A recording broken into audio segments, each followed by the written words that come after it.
Unit to घातांक। क्या पढ़ना है हमें? घातांक। आज यहाँ पर लोग किस पे चर्चा करेंगे? घातांक पे।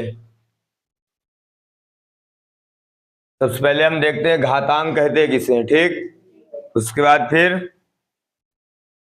आगे डिस्कस करते हैं। लिखिए जरा, हेडिंग लगाइए,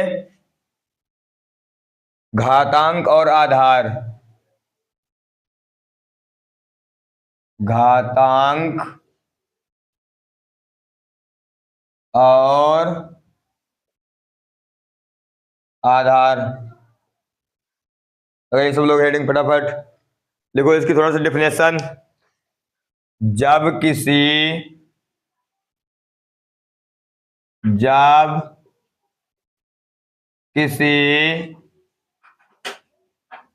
संख्या का, नोट डाउन करो सब लोग फटाफट।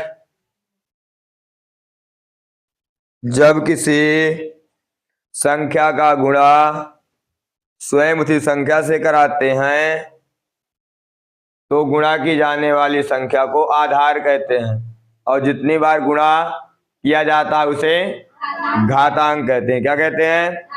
घातांक। तो पहले हम समझते हैं कि किसे आधार कहते हैं और किसे घातांक कहते हैं, ठीक।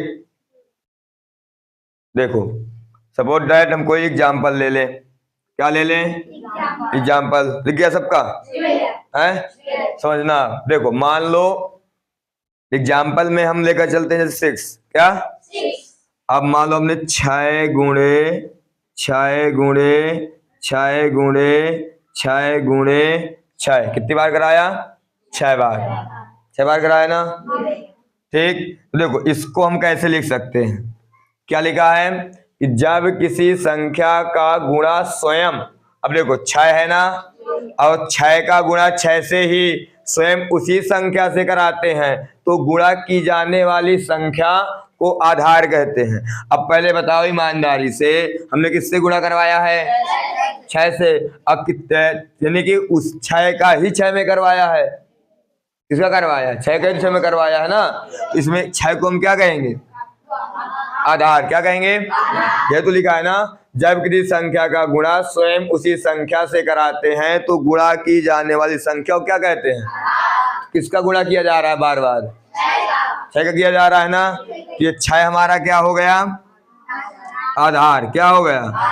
आधार। देखो, और जितनी बार गुणा किया जाता है, क्या? जितनी बार गुणा किया जाता है उसे क्या कहते हैं? अब गिने कितनी बार गुणा किया गया? 1 2 3 4 5 6। इसे कहाँ लिखेंगे? ऊपर लिखते हैं। इसको हम क्या कहेंगे? 6 की घात 6 की घात। इसका मतलब क्या है कि 6 का गुणा 6 बार कराया गया। आई बात समझ में? इसे क्या बोलते हैं? क्या बोलते हैं? घातांक। यानी कि जो ऊपर लिखा हुआ है क्या है? घातांक। क्या है? ऊपर वाले को क्या बोलते हैं? घातांक। और नीचे वाले को क्या बोलते हैं? आधार। इसमें घातांक कौन है? 6 कौन है? देखो, जैसे मान लो एग्जाम्पल हम और ले लें, हम कर दें 4 गुणे 4 गुणे 4, ठीक है। मान लो 3 बार ले लेते हैं। अब मैं इसको कहूं कि घातीय रूप में लिखो। काहे में? घातीय रूप में। तो आपको सिंपली क्या करना है? आपको सबसे पहले आप यहाँ पे क्या, किसका गुणा कराया गया है? किसका कराया गया है? यहाँ पे क्या लिख लेंगे? क्या लिख लेंगे? और कितनी बार कराया गया है? यहाँ पे क्या लिख देंगे? 3। अब मैं पूछूं इसमें आधार कौन है? तो आधार कौन है? 4 हमारा क्या है?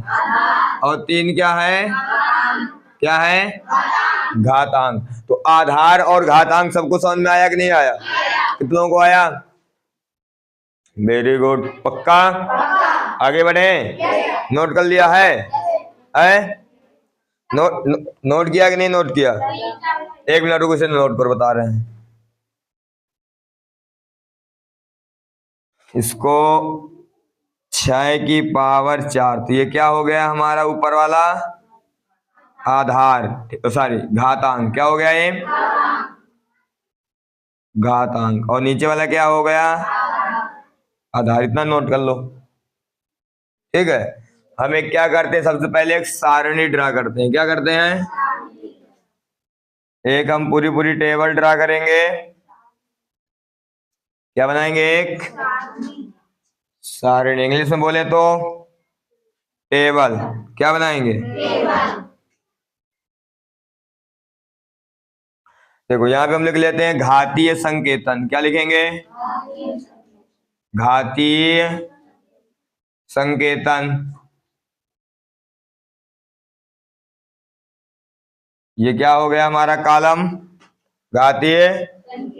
फिर यहाँ पे लिखेंगे गुणारूप। क्या लिखेंगे? गुणा रूप। इसके बाद नेक्स्ट में ले लेते हैं मान। क्या ले लेते हैं? मान। मान के बाद क्या ले लेते हैं? आधार। क्या ले लेते हैं? आधार। और आधार के बाद क्या लेते हैं? घातांक। क्या लेते हैं? घातांक। इतनी चीजें समझना सबको, ठीक है। अब मान लो मैं कह दूं कि 2 की पावर 3, या कह दें 2 क्यूब, ठीक। ये मान लो कहें 2 की घात 3। कितनी है? 2 की घात 3। अब 2 की घात 3 को हम गुणा के रूप में कैसे लिखेंगे? किसमें? गुणा के रूप में। गुणा करा रहे हैं वो क्या हो गई? आधार हो गया। और जितनी बार करा रहे हो क्या हो गई? घातांक। तो नीचे वाला क्या है? क्या है? अब देखो 2 की घात 3 लगा है ना, इसका मतलब क्या है कि हम 2 का गुणा कितनी बार करा रहे हैं?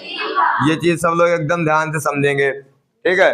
2 की घात 3 लिखा है ना, इसका मतलब क्या है कि 2 गुणे 2 गुणे 2 कितनी बार लिखा है? 3 बार। इसका क्या हो गया? गुणा रूप। क्या हो गया? अगर 2 की घात 3 का गुणा रूप लिखेंगे तो हम कैसे लिखेंगे? ऐसे लिखेंगे। कैसे लिखेंगे? अब मैं पूछूं इसका मान क्या है, तो कितना है इसका मान? 6। ध्यान से पढ़े। दो कितना है? मान क्या है इसका? देखो 2 का भाड़ा पढ़ेंगे 2 बार कितना होगा? और 4 का 2 बार पढ़ेंगे तो मान कितना हो गया इसका? 8। कितना हो गया? 8। अब देखो मैं इसमें आपसे पूछूं कि आधार क्या है? 2 क्या है इसका? यहाँ पे हम क्या लिख लेंगे? 2 क्या हो गया? और घातांक क्या है? क्यों? क्यों? क्योंकि हमने 2 का गुणा कितनी बार कराया है? तो ये क्या हो गई हमारी? क्या हो गई? घातांक। इतना समझ में आया कि नहीं आया? आया ना? चलो नेक्स्ट दूसरा देखें। सपोज दैट हमने ले लिया 2 की घात 3 की घात 2। क्या ले लिया?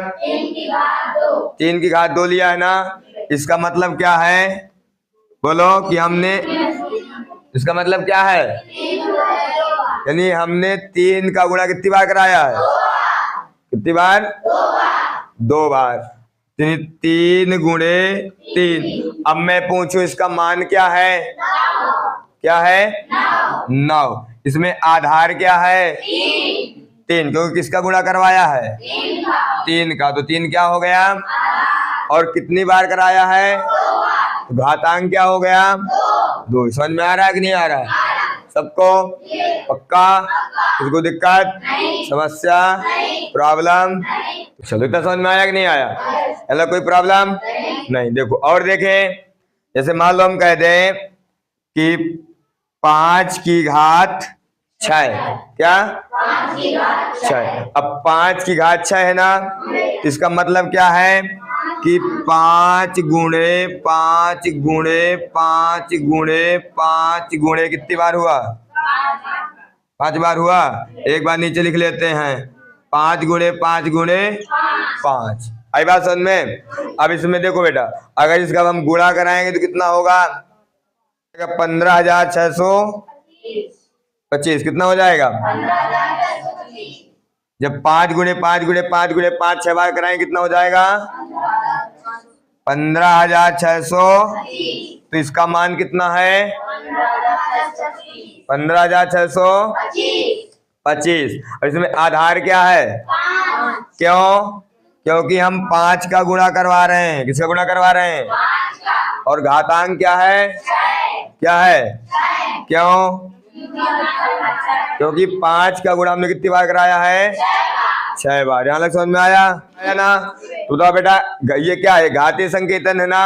अगर 2 की घात 3 है तो मतलब 2 गुणे 2 गुणे कितनी बार है? गुणा कराएंगे तो कितना आएगा इसमें? इसका आधार क्या है? घातांक क्या है? देखो 2 की घात 2 सॉरी 3 की घात 2 है ना। इसका मतलब क्या है? 3 गुणे 3 यानी कितनी बार? 2 बार। गुणा कराएंगे मान क्या होगा? इसका आधार क्या है? तो किसका गुणा करवा रहे हैं? 3 का। कितनी बार करा रहे हैं? ये क्या हो गया? घातांक। आई बात समझ में कि नहीं आई? 5 की घात कितनी है? 6। यानी 5 की घात 6 है ना। तो इसका मतलब क्या है कि 5 गुणे 5 गुणे 5 कितनी बार कराएंगे? 6 बार। मान कितना होगा? 15,600। आधार क्या है? क्यों किसका गुणा करवा रहे हैं? घातांक क्या है? मतलब क्लियर है सबको? किसी को दिक्कत, समस्या, प्रॉब्लम समझ में आया कि नहीं आया?